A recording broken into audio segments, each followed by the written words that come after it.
Oh, hey there. It's just me, Winter.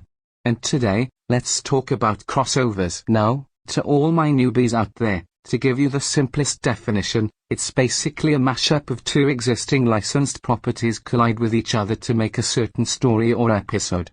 My favorite examples of these being the OKKO episode Crossover Nexus and of course the most famous of them all, the Super Smash Bros. Games from Nintendo. You may be wondering, what are we talking about crossovers for?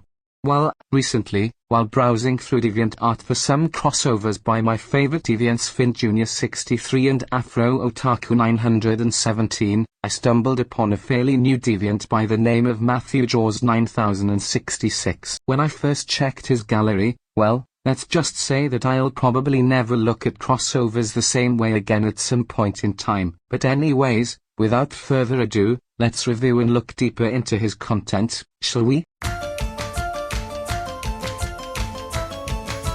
For starters, let's take a look at his art. His physical regular works of art, especially his crossovers, are actually well drawn, even for his standards, which is actually quite impressive.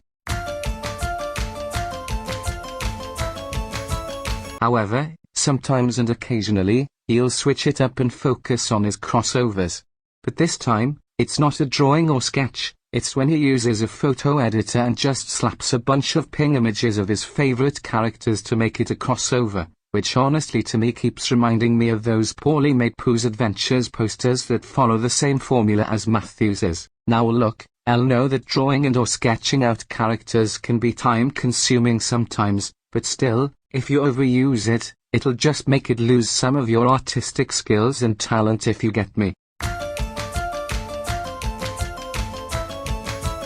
Alright, now we get to the movement you all probably wanted me to do, just review and make comments on some of his work on DeviantArt. But, without wasting time, it's time to review some work of his. Honestly, this is cute and not bad at all, but Massey's pose here feels a little too similar to the Deduko from Kill La Kill PogChamp meme. Nothing to comment here, this is just a fill-in meme. Moving on. Alright, out of all the crossovers here, this one really makes me puzzled the most. I mean, first off, how do fucking fictional characters even go eat at a real-world restaurant? My best guess is logic, but who knows? Second, if this was real, the restaurant would have been instantly crowded and that everyone would be paying a large-ass bill when they're done eating. So, in conclusion, Matthew, you actually have some potential and talent to be an unsung artist on DeviantArt, but still, you probably need to work with having some logic and common sense skills. Sure, they're very creative, but most of the time they make no sense. That's all I'm saying. Anyways, this is Winter, signing off.